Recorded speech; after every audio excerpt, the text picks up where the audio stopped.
Hello दोस्तों, नमस्कार। मैं डॉक्टर सुरेंद्र प्रसाद खंसली, ज्योतिष आचार्य, पहाड़ों की इन वादियों से आप सभी लोगों का स्वागत करता हूं। दोस्तों, आज का जो हमारा विषय है वो है मेष राशि, एरीज साइन वाले कृपया मेरे से जुड़ें, और जिनका लग्न 1 है वो भी इस समय हमसे जुड़ सकते हैं। आज दोस्तों मैं मंगल के बारे में बता रहा हूँ, और जैसे मंगल नाम से ही प्रतीत होता है मेष राशि, और मंगल का मतलब है मंगलम भगवान विष्णु, मंगलम गरुड़ध्वजा, मंगलम पुंडरी काक्षा, मंगलाय तनोहरि। तो कहने का मेरा मतलब ये है कि अपना मंगल आदमी कोई भी राशि वाला, जो 12 राशि हैं वो खुद कर सकते हैं, क्योंकि जो माया है ये चारों तरफ व्याप्त है।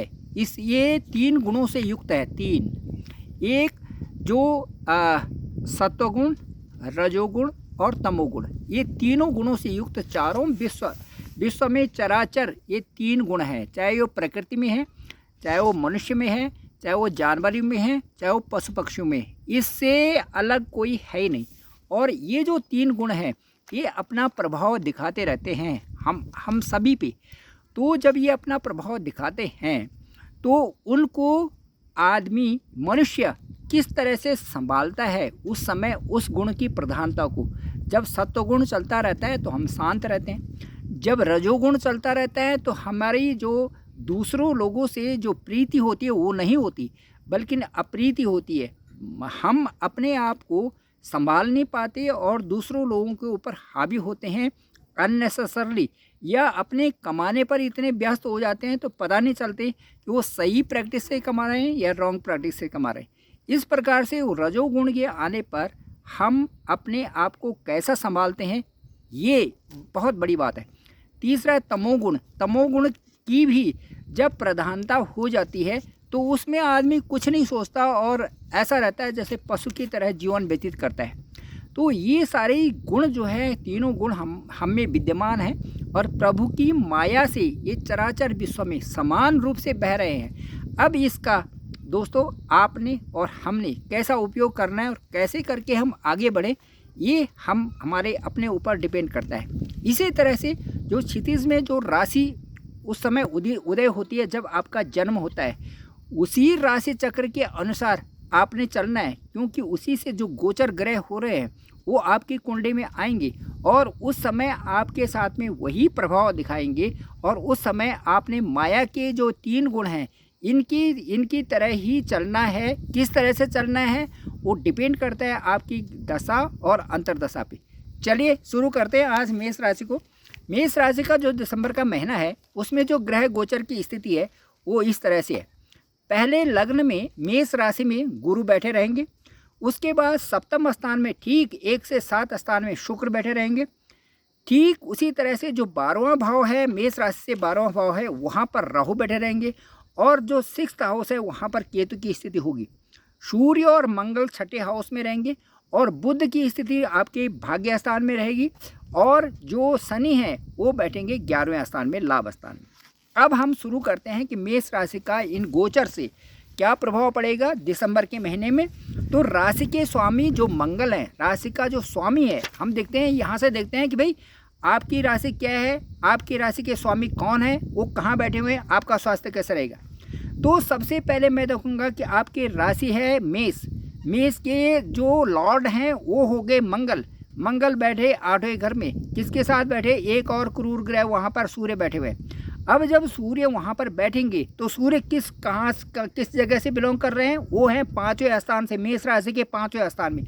अब मेष राशि का 5वां स्थान हमारा शरीर का क्या बनता है, पेट से संबंधित, पेट से उदर से संबंधित। तो थोड़ा स्वास्थ्य पर आपको ध्यान देना है, क्योंकि वहाँ पर जो लग्नेश बैठे हुए हैं किसके साथ में हैं और उसका क्या प्रभाव पड़ रहा है शरीर के अनुसार।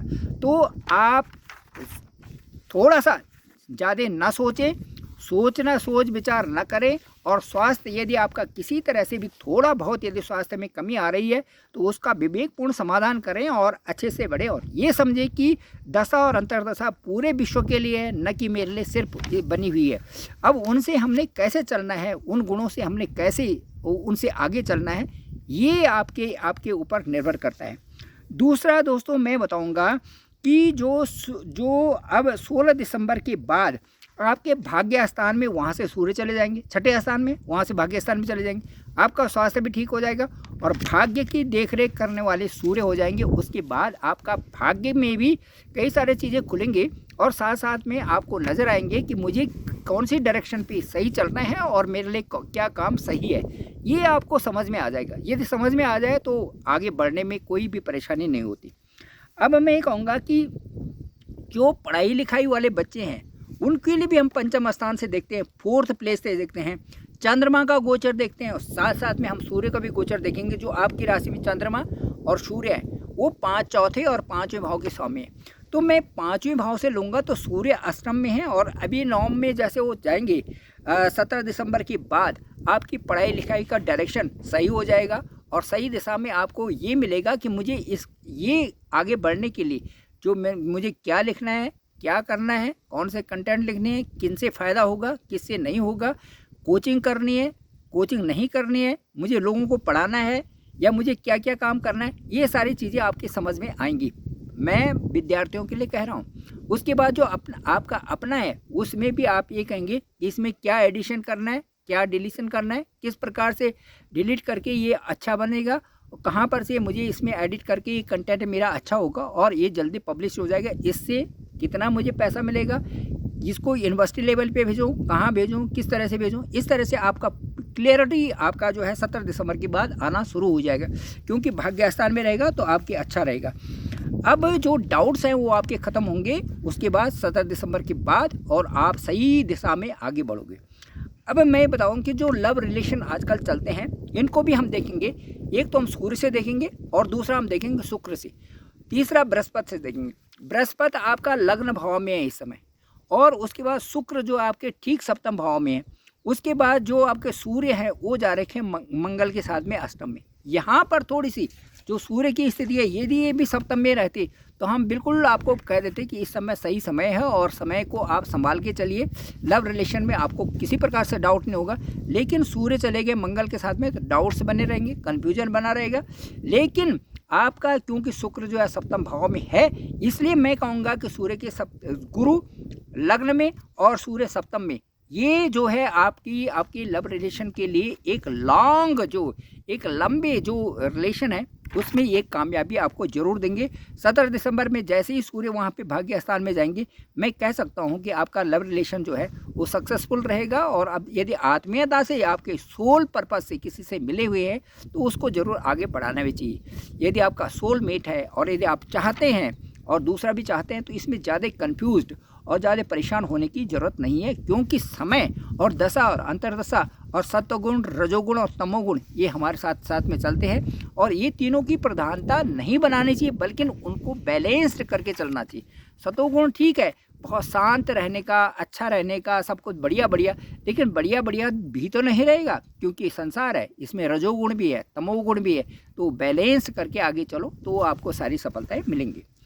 अब दोस्तों मैं चलता हूं कि वैवाहिक जीवन कैसे रहे। वैवाहिक जीवन के लिए मैं कहूँगा कि बहुत ठीक रहेगा क्योंकि जो वैवाहिक जीवन के जो लॉर्ड हैं, शुक्र हैं, वीनस हैं, वो अपने ही घर में है, अपने घर में है। तो इसमें कोई इसके बाद कोई ऐसी बात नहीं है, तो ये बहुत अच्छा रहेगा। हाँ, 25 दिसंबर के बाद शुक्र वहाँ से चले जाएंगे, गोचर करेंगे और वो गोचर करके चले जाएंगे आपके अष्टम भाव में।